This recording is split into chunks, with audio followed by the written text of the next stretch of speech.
বাংলাদেশে বিশেষ করে বাংলাদেশে গত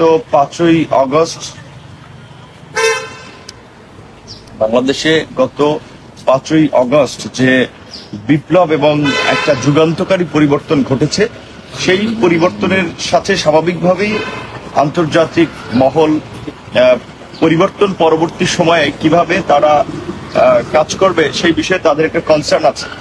এবং সেইখানে আপনারা জানেন যে বাংলাদেশের বর্তমান আইন শৃঙ্খলা পরিস্থিতি কিন্তু এখনো স্বাভাবিক হয় নাই। এই আইন শৃঙ্খলা পরিস্থিতি স্বাভাবিক না হওয়া নিয়ে কিন্তু কূটনৈতিকদের একটা উদ্বেগ আছে। এইটা আমরা এর আগে ইউএস এমবাসিতে মিট করেছিলাম, জাতিসংঘের আবাসিক প্রতিনিধিদের সাথে মিট করেছিলাম। তারাও কিন্তু এই যে আইন শৃঙ্খলা পরিস্থিতি স্বাভাবিক করা নিয়ে তাদের একটা উদ্বেগ আছে, বিশেষ করে কূটনৈতিক অঞ্চলের নিরাপত্তা নিয়েও। কারণ সারা দেশে যদি আইন শৃঙ্খলা পরিস্থিতি স্বাভাবিক না থাকে, নিরাপত্তা ব্যবস্থা যদি ঠিক না হয়, তাহলে সেখানে ডিপ্লোম্যাটিক এরিয়াও তো নিরাপদ নাই। এবং 5ই আগস্ট আপনারা জানেন যে ডিপ্লোম্যাটিক এলাকা থেকেও নিরাপত্তা কর্মীরা অনেকে চলে গিয়েছিল। অনেক অ্যাম্বাসেডররা তাদের ব্যক্তিগত পরিচয়ের কারণে সেনাপ্রধানকে ফোন করে হয়তো কিছু কিছু জায়গায় নিরাপত্তা নিয়েছিল, কেউ কেউ আপনার সেনাবাহিনীর কাছে আশ্রয় নিয়েছিল। তো সেই ক্ষেত্রে তাদের এই উদ্বেগটা আছে, কাজী তারাও আমাদের কাছে এটা দাবি জানিয়েছে বা এটা বলেছে যে সরকারের বিশেষ করে বর্তমান কাজের মধ্যে সংস্কারের পাশাপাশি আইন শৃঙ্খলা পরিস্থিতি স্বাভাবিক করাটা এবং কূটনৈতিক মিশন সহ এই মুহূর্তে নিরাপত্তা নিশ্চিত করাটা একটা জরুরি ব্যাপার। পাশাপাশি আমরা বাংলাদেশ এবং ইরানের সাথে সম্পর্ক নিয়ে আলোচনা করেছি। সেখানে যেহেতু মার্কিন যুক্তরাষ্ট্র সহ বিভিন্ন দেশের নিষেধাজ্ঞার কারণে ইরানের সাথে আমাদের খুব বেশি বাণিজ্যিক সম্পর্ক বা অগ্রগতি নাই, সেক্ষেত্রে তারা বেশ কিছু জায়গায় কাজ করতে আগ্রহী।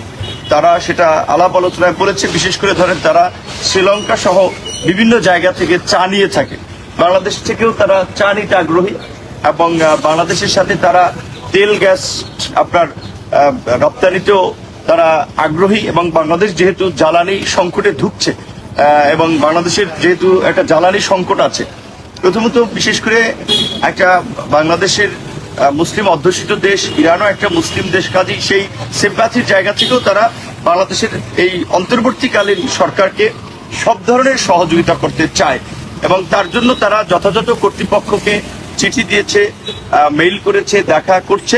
পাশাপাশি যেহেতু এই আন্দোলনের আমরা একটা ছাত্র সমাজ তথা আন্দোলনের একটা প্রতিনিধিত্বশীল সংগঠন হিসেবে, নেতা হিসেবে আমাদের কাছেও তারা বলেছে যে বাংলাদেশের নতুন জেনারেশনের সাথে তারা নতুনভাবে সম্পর্ককে এগিয়ে নিতে চায় এবং সেই সম্পর্ক অবশ্যই দ্বিপাক্ষিক স্বার্থ সংশ্লিষ্ট বিষয়ের ভিত্তিতে। সেখানে সবাইকেই সবার প্রতি একটা মিউচুয়াল রেসপেক্ট থাকতে হবে এবং তারা যেভাবে অন্যান্য দেশে ব্যবসা করছে বাংলাদেশের সাথেও সেইভাবে ব্যবসা করতে চায়। যদিও এর আগের সরকার তারা যেটা একটা কর্তৃত্ববাদী শাসন এখানে বজায় রেখেছিল, যার ফলে তাদের সাথে যাদের স্বার্থ সংশ্লিষ্ট বিষয় ছিল, ক্ষমতার দেনা পড়ার বিষয় ছিল, তাদের সাথে তারা বিজনেস করেছে, যেই কারণে আগের সরকারের সাথে হয়তো তারা স্মুথলি কাজ করতে পারবে। আমরা মনে করি যে বর্তমান সরকারের যেটা আপনার নীতি, যে বাংলাদেশের স্বার্থকে আগে প্রাধান্য দেওয়া এবং গণ অধিকার পরিষদেরও যে মূল নীতিতে আছে যে ন্যাশনাল ইন্টারেস্ট ফার্স্ট, জাতীয় স্বার্থ আগে, সেই জায়গা থেকে আমরা মনে করি যে বাংলাদেশের স্বার্থ বজায় রেখে যে কোনো দেশের সাথে বাংলাদেশের সম্পর্ক উন্নয়ন করা উচিত এবং কাজে এগিয়ে যাওয়া উচিত। বিশেষ করে বাংলাদেশের এই যে গণ অভ্যুত্থান পরিস্থিতি, এটা ইরানেও যেটা বলে 41 বছর আগে হয়েছিল, কাজেই তাদেরও অনেক অভিজ্ঞতা আছে। সেই সমস্ত অভিজ্ঞতা আমরা শুনেছি এবং সেটা বাস্তবসম্মতই মনে হয়েছে। সেই সময় তাদের ওই বিপ্লবের পরে কিন্তু তাদেরকে নানান ধরনের একটা প্রতিকূল পরিস্থিতি ফেস করতে হয়েছে, নানান ধরনের ষড়যন্ত্র মোকাবেলা করতে হয়েছে, যেটি এখন আমাদেরকে মোকাবেলা করতে হচ্ছে। আমাদের গার্মেন্টস সেক্টরকে ধ্বংস করার জন্য অনেক আগে থেকেই আপনারা জানেন আমাদের বিশেষ করে ভারত আন্তর্জাতিক মহলে আমাদের গার্মেন্টস প্রোডাক্ট নিয়ে প্রোপাগান্ডা ছড়িয়েছে। গার্মেন্টস সেক্টরকে অস্থিতিশীল করার জন্য তাদের এজেন্টদের দ্বারা বিভিন্ন সময় আন্দোলন সংগ্রাম জ্বালাও পোড়াও করিয়ে এটি আন্তর্জাতিক অঙ্গনে প্রচার করেছে যে বাংলাদেশ অস্থিতিশীল, রাজনৈতিক সিচুয়েশন সঠিক নেই। এবং বিভিন্ন ক্ষেত্রে এখানে দেখবেন যে গার্মেন্টস সহ এই বিভিন্ন কর্পোরেট প্রতিষ্ঠানগুলোর সিইও থেকে শুরু করে বিভিন্ন উচ্চ পদে ইন্ডিয়ানরা। এই পদগুলোতে বাংলাদেশিরাই যথেষ্ট। কাজী এই ক্ষেত্রে বাংলাদেশের গার্মেন্টস শিল্পকে বিকশিত করতে হলে এই ইন্ডিয়ান এজেন্টদেরকে আমি মনে করি এখান থেকে তাড়াতে হবে, কারণ না হলে তারা বাংলাদেশের গার্মেন্টস সেক্টরকে উঠতে দিবে না। এই যে ছাত্র জনতার অভ্যুত্থান পরবর্তী এই যে গার্মেন্টস সেক্টরে এখন নতুন করে অস্থিরতা দেখতে পাচ্ছি, দুই একটা আপনার ফ্যাক্টরিতে বেতনের সমস্যা হচ্ছে, সেটি নিয়ে তো ঢালাওভাবে সব ফ্যাক্টরিতে ভাঙচুর চালানো এটা কোনোভাবেই বরদাস্ত করা যায় না। এবং এখন যেহেতু ব্যাংকিং সেক্টরের কিছু নিয়ম নীতির কারণে সম্ভবত 2 লাখ টাকার বেশি উত্তোলন করা যায় না এবং অনেক ক্ষেত্রে আরো কিছু জটিলতা আছে, সেই ক্ষেত্রে মিল ফ্যাক্টরিতে বেতনের জন্য 2-1টি জায়গায় সমস্যা হতে পারে, সেটি আলাপ আলোচনার মধ্যে দিয়ে সমাধান হবে। আমরা পরিষ্কারভাবেই বলেছি এখন যারা আন্দোলন করছে এগুলো উদ্দেশ্য প্রণোদিতভাবে সরকারকে বেকায়দায় ফেলতে, একটা নৈরাজ্য তৈরি করতে আন্দোলন করছে। কাজেই এই সমস্ত আন্দোলন কোনোভাবেই সমর্থনযোগ্য নয়। এগুলো মূলত আওয়ামীপন্থী শ্রমিক সংগঠনের নেতারা, আওয়ামীপন্থী মালিকরা এগুলো করাচ্ছে। যেমনিভাবে প্রশাসনের মধ্যে একটা অস্থিরতা তৈরির চেষ্টা তারা বারবার চালিয়েছে। 15 আগস্ট কেন্দ্রিক আপনারা দেখেছেন প্রতি বিপ্লব করার চেষ্টা করেছে, সচিবালয়ের সামনে আনসারদের নিয়ে চেষ্টা করেছে, কোনো জায়গায় তারা সফল হয়নি। কাজে এই যে ইরানেরও যে এই সমস্ত ঘটনার মধ্যে দিয়ে তাদের যেটা অভিজ্ঞতা এক্সপেরিয়েন্স, সেই সমস্ত বিষয় শেয়ার করেছে, যেগুলো আমরা আপনাদের এখানে বলার সেগুলো তো বললাম। বাকিটা আমরা অবশ্যই সরকারের সাথেও আলোচনা করে আমরা এই পরবর্তী কিভাবে যে কোনো ধরনের বিশৃঙ্খলা নৈরাজ্য এড়ানো যায়। এবং সবচেয়ে যে জিনিসটি বড় কথা, এটা ঠিক যে এই রকমের একটা পরিস্থিতিতে যদি আমরা জাতীয় ঐক্য ও সংহতি সৃষ্টি না করতে পারি তাহলে আমাদের এই বিপ্লব টেকসই হবে না, এই অভ্যুত্থানের সুফল মানুষের কাছে পৌঁছাবে না। সেই জন্য দলমত নির্বিশেষে আমরা সকলের মধ্যে জাতীয় ঐক্য সংহতি সৃষ্টি করার জন্য আহ্বান জানাবো। একটা সম্প্রীতি সহনশীলতার সমাজ বিনির্মাণে ইতিবাচকভাবে কাজ করার জন্য সবাইকে আহ্বান জানাবো। এখন এই ক্ষমতায় যাওয়ার জন্য প্রতিযোগিতা, পেশি শক্তি দেখানোর জন্য রাজপথে শোডাউন কিংবা একদল আরেক দলের বিরুদ্ধে লেগে যাওয়া, এইটা অশনি সংকেত।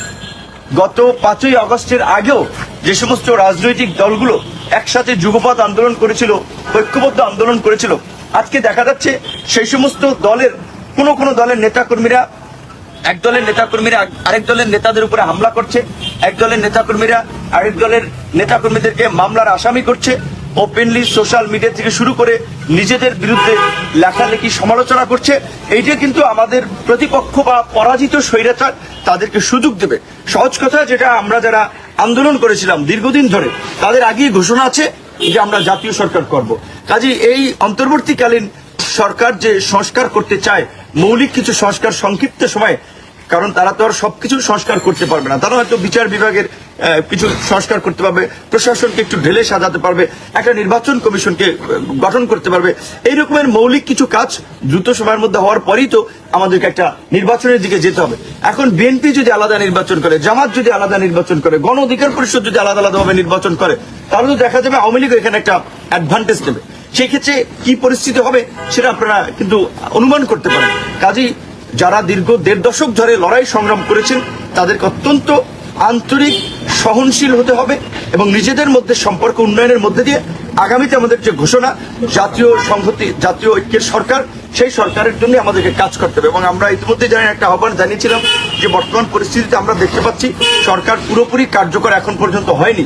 সেটা সবচেয়ে বড় এক্সাম্পল আইন শৃঙ্খলা পরিস্থিতি স্বাভাবিক না হওয়া, বিভিন্ন সেক্টরে অস্থিরতা।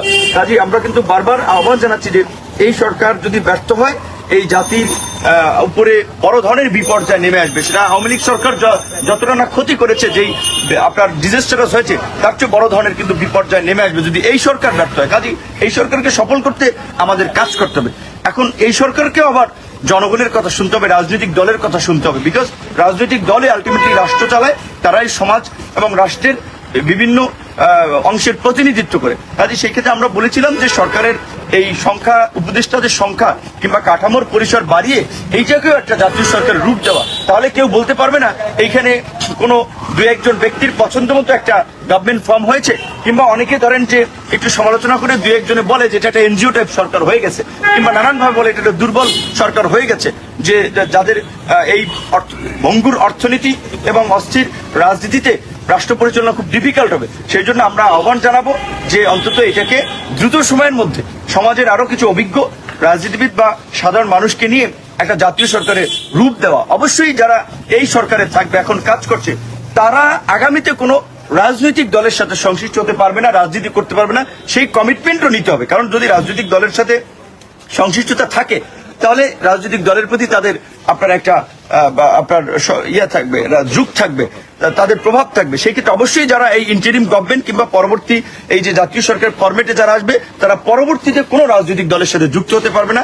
এই কমিটমেন্টের পরেই তাদেরকে নিতে হবে। Thank you.